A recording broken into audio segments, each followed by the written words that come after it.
लोकसभा चुनाव 2024 में विपक्षी गठबंधन इंडी के लिए अच्छे परिणाम सामने आए हैं। चुनाव परिणाम सामने आने के बाद 5 जून को इंडी गठबंधन के नेताओं की बैठक हुई थी। इसमें 13 पार्टियों के 33 नेता शामिल हुए थे, लेकिन राष्ट्रीय लोकतांत्रिक पार्टी यानी आरएलपी के अध्यक्ष हनुमान बेनीवाल को मीटिंग में शामिल होने के लिए न्योता नहीं मिला था, जिसकी वजह से वो नाराज चल रहे हैं। उन्होंने कहा कि गठबंधन की बैठकों में उन्हें बुलाया नहीं जा रहा। रिजल्ट आने से पहले 1 जून और बाद में 4 जून को दिल्ली में गठबंधन की बैठकें हुई।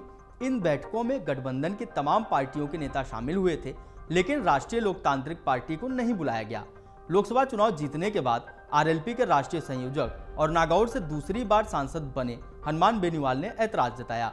उन्होंने कहा कि आरएलपी को बैठक में नहीं बुलाना उनका व्यक्तिगत अपमान है। इंडी गठबंधन की बैठकों में हनुमान बेनीवाल को नहीं बुलाए जाने पर उन्होंने कहा कि गठबंधन की ओर से उन्हें बताया गया कि आरएलपी छोटा दल है, इसलिए नहीं बुलाया। इस पर हनुमान बेनीवाल ने कड़ा ऐतराज जताते हुए कहा कि कांग्रेस नेता यह जानते हैं कि प्रदेश में 11 सीटों पर हुई जीत में आरएलपी का बड़ा योगदान है। बेनीवाल ने कहा कि वो लगातार कहते आ रहे हैं कि उन्हें नागौर लोकसभा क्षेत्र में उन्हें जो 3 लाख वोट मिले वो कांग्रेस गठबंधन के कारण मिले।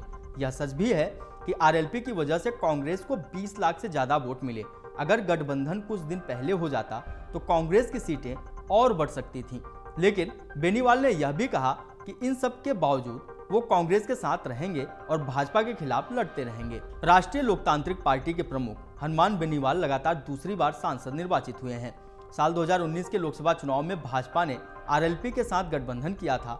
तब आरएलपी प्रत्याशी हनुमान बेनीवाल ने कांग्रेस प्रत्याशी रही ज्योति मिर्धा को हराया था। करीब 1.5 साल बाद ही हनुमान बेनीवाल ने भाजपा के साथ गठबंधन को तोड़ दिया था। केंद्र सरकार की ओर से लागू किए गए कृषि कानूनों का विरोध करते हुए बेनीवाल ने भाजपा का साथ छोड़ दिया था। इस बार के लोकसभा चुनाव से ठीक पहले आरएलपी का कांग्रेस के साथ गठबंधन हुआ। इसके बाद नागौर से चुनाव लड़ते हुए बेनीवाल ने भाजपा प्रत्याशी रही ज्योति मिर्धा को 42,000 से ज्यादा मतों से हराया है। ऐसे में इंडी गठबंधन को बेनीवाल को लेकर सतर्क रहने की जरूरत है। आपको बता दें कि लोकसभा चुनाव 2024 के नतीजों के 5 जून को हुई बैठक के बाद इंडी गठबंधन की ओर से कहा गया कि भाजपा सरकार के विपरीत जन आकांक्षाओं को साकार करने के लिए उचित समय पर उचित कदम उठाएंगे। अब इंडी गठबंधन के इस कदम को सरकार गठन की संभावना से जुड़े सारे विकल्प खुले रहने के संकेत के तौर पर देखा जा रहा है। गठबंधन के घटक दलों की अपने आधिकारिक आवास पर मेजबानी करने वाले कांग्रेस अध्यक्ष मल्लिकार्जुन खड़गे ने कहा कि इस गठबंधन में उन सभी दलों का स्वागत है जो संविधान की प्रस्तावना में अटूट आस्था रखते हैं और इसके आर्थिक, सामाजिक तथा राजनीतिक न्याय के उद्देश्यों को लेकर प्रतिबद्ध हैं।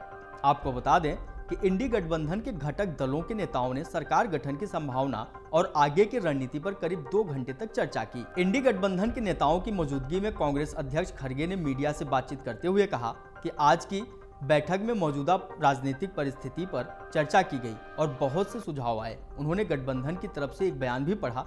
खड़गे ने कहा था कि इंडिया गठबंधन को मिले भारी जनसमर्थन के लिए हम भारत के मतदाताओं को तहे दिल से धन्यवाद देते हैं। इस जनादेश ने भाजपा और उनकी जरूरत की राजनीति, भ्रष्टाचार और लोगों को हक हकून से वंचित रखने के राजनीति को बहुत करारा जवाब दिया है। अगर आप ये वीडियो YouTube पर देख रहे हैं तो हमारे चैनल को सब्सक्राइब करें और बेल आइकन को दबाना ना भूलें। अगर आप Facebook पर ये वीडियो देख रहे हैं तो हमारे पेज को लाइक करें।